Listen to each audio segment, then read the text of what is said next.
I think I'm conjuring up a defense for evil today, so it feels a little weird. I don't mean an abstract notion of it either. Each of these are categorically evil, and there's not much ambiguity. Sure, they have their perks and general allure, but let's be real. Going down the line, they read off as follows. 1 demands you spread endless plagues and wants everything to decay. 2 is going to treat you like a marionette, cutting your strings when you get too good at your job. 3 is a completely unfettered sex pest that should be beaten with mining equipment and thrown into a well. And 4 wants you to make literal rivers of blood flow across the universe. Defending these mad deities isn't exactly going to be a cinch. But, sometimes you just gotta sack up and play devil's advocate. I'll try to give the reasons people turn to worshipping them along with the bad. What little virtues they have, they do seem to stick to, so I have to give them that level of credit. And, well, that's enough of that. Let's get after it. Actually, we have to cover a couple rules that the Chaos Gods play by. Chaos Gods reside in the Warp, an adjacent universe to the normal one. They may command their forces through, but they are not permitted to access themselves. Unless the fabric of the universe is torn to shreds, they will likely never appear. If they did, reality would probably be shattered. Chaos gods get their strength from worship and sacrifice in the mortal realm, so massive contingents have to be dedicated to them in order for their demons to manifest. That's not always true, but for the majority of the time it will be. Example. The Blood River guy needs those blood rivers to begin introducing units into reality. They are pretty much the primo bad guys, and holy shit powerful, but they also check one another. If the sex pest gets too strong, the 3 others will work together to curb stomp them back into place. I know I missed 1 or 2 rules, so feel free to throw them in the comments because I'm drawing a blank on the rest of them. We'll knock out Nurgle first because he's the easiest to understand. In this day and age, nobody loves you. It's practically a foreign concept. And Nurgle is more than willing to accept that mantle, giving you some much needed TLC. This feels like a pretty good deal, considering Nurgle's nature. It's the only Chaos God that I feel has some allegiance to his worshippers that isn't conditional. That dark, cold void in your heart may finally know some semblance of affection that you were previously unaware of. You're getting Legos, he's making you mac and cheese, you get a new race car bed, the whole shit. It doesn't really matter if you're bad at your new job, he'll still be nice to you. Actually, the majority of his followers were absolute horseshit at their jobs. Here's looking at you, Mortarian. From what I gather, Nurgle does truly care about your happiness and well-being. However, he shows it in a very interesting way. In order to shack up with the Plague Father, you need to become the fattest, smelliest pile of fuck there ever was. Honestly, that's a hard deal breaker for most rational people. Understandable, as being a pestilent, literal shitbag isn't eminently desirable. However, there are a few more perks to picking up the gimmick. This would include a very much bolstered immunity toward, well, hell, pretty much everything. You're also getting massive resiliencies to whatever you're not entirely immune to. This extends to death itself, but becoming immortal is an automatic perk of chaos in general. You just get infinite respawns. I don't think Nurgle's aware that he'd have a whole hell of a lot more followers if he just wasn't gross as shit. Too bad he's already gaslit all of his kids into becoming pungent fucktards. It's a shame, really. All he needs is a remodeling in line with something less hideous. Say what you want about methods, but all the other ones seem to understand branding way better than he does. You've got the enigmatic one, the badass, and the sex appeal approach. Then you look over at this rotten fucking meatball in the corner and you're like, what the hell is that? Why would anybody want that? Nurgle's interests are centered in the decay of all things. Sooner or later, metal rusts, flesh withers, so on and so forth. Some folks take it a bit far, assuming everything down to a dead tulip powers him, but not quite. What's important to know is that he's primarily powered by things like plagues and infections. Whatever can inflict widespread disease, he is down with entirely. This means he's kind of the main character when it comes to drawn-out conflicts. The longer you wait to strike out, the better his concoctions are able to take effect.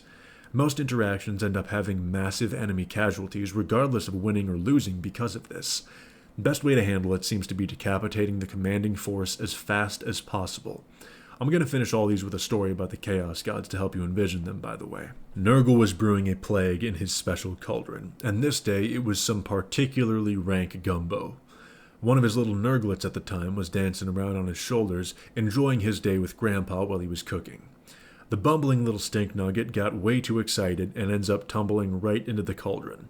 As Chubster is sinking to the bottom, he begins to drink, because to him it tastes like that good. In a few moments, he's drank the entire brew, and he gets nervous because he thinks Nurgle's going to give him hell. To the contrary, all he does is pat his now fully grown son on the back and send him on his way. He wasn't upset at all that his grandson wasted a plague. He was happy that he had grown big and strong. He then sent his new plague bringer forth to spread his noxious stink across the galaxy. That's Nurgle for you. You become disgusting, just a hideous creature that reeks of poverty and animal abuse, but you'll finally be loved, so you got that going for you. On to Tzeentch. This is possibly the worst Chaos God you can find yourself linked up with. Tzeentch is a master of scheming and manipulation. His entire ethos is all fuck around, and all of you are going to find out for me. You could draw several lines between him and Heath Ledger's take on the Joker. He's absolutely obsessed with keeping this game of chaos running along. And that's the whole deal with Tzeentch.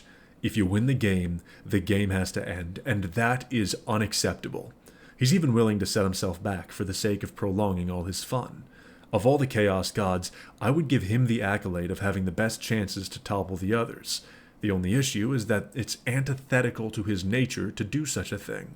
He needs this big ol' house fire to keep on burning for his own entertainment.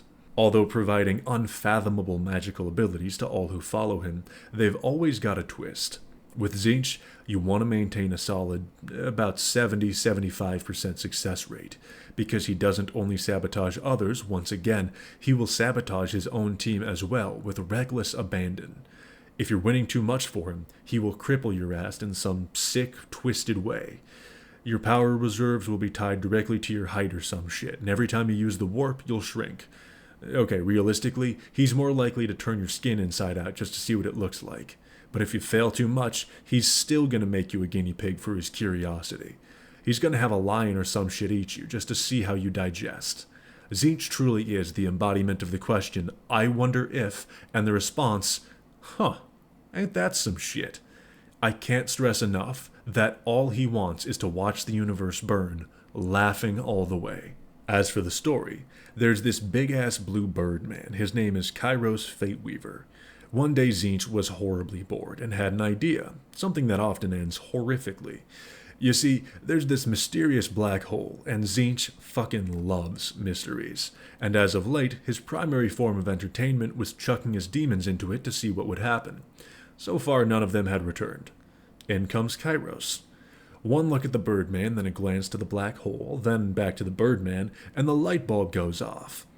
Tzeentch yeets Kairos right into the mouth of that black hole, and he disappears into it. Nothing happens for a minute, so Tzeentch gets bored again, but then it belches Kairos right back out. Now Kairos is sporting two heads, one that can tell the future, the other that can see the past, but neither can see the present anymore. To this day, I think he's still tossing minions in there to see what happens. On to Slaanesh. If you're down with Slaanesh, your last brain cell is about to die of loneliness. You're also probably banned from several dozen dating apps, and you'll get arrested if you're within 100 meters of an elementary school. Slaanesh is the Chaos God representing pleasure and excess. This exists because someone wanted to put boobs on a figurine. There's virtues in most Chaos Gods that can be seen as semi-redeemable. What little there are, they are still there. Not Slaanesh, though. This bipedal monkey rapist represents the members of Epstein's flight logs. No amount of dedication to craft or followers can make up for such a detestable being.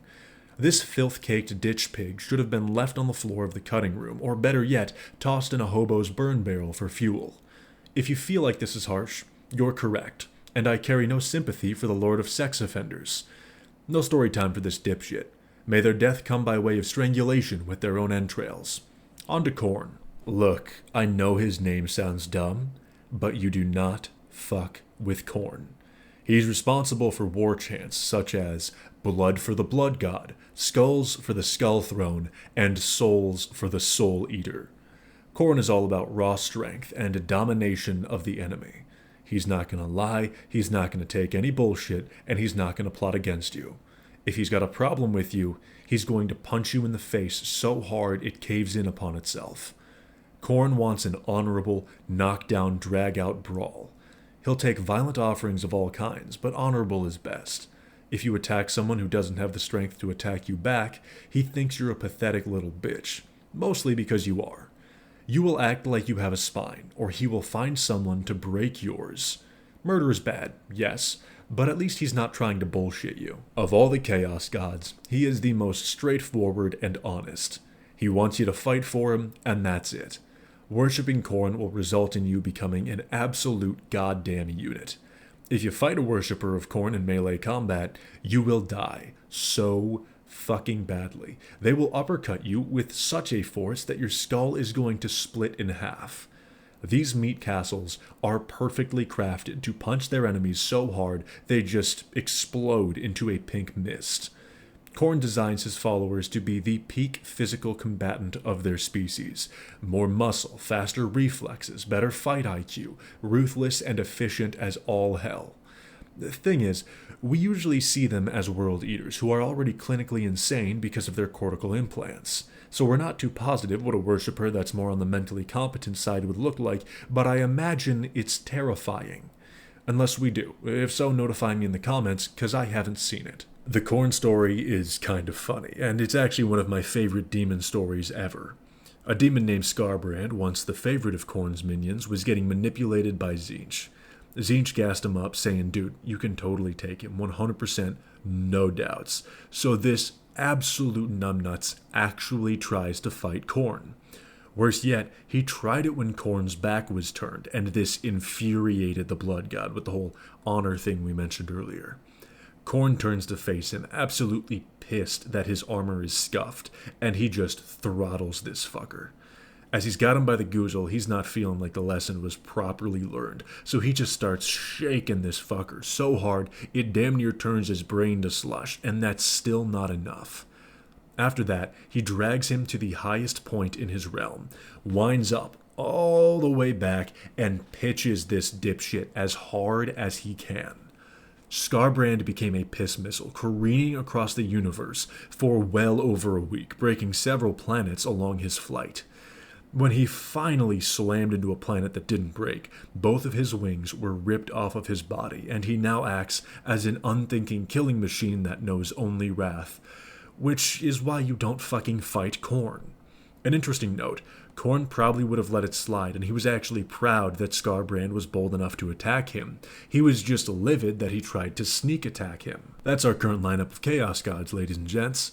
We've got the gross, the conniving, the downright fucked up, and a gorilla in battle plate. We may get some more in the future, but the universe is pretty stacked right now. Hopefully you liked it. If you took offense to the Slaanesh portion, I don't care. You probably deserved it. You like punishment anyways, you kinky bitch. Otherwise, we're ever closer to the release of Space Marine 2, so I might have to give a rundown of that soon. That's all I got today. Thanks for stopping by. Have a good night.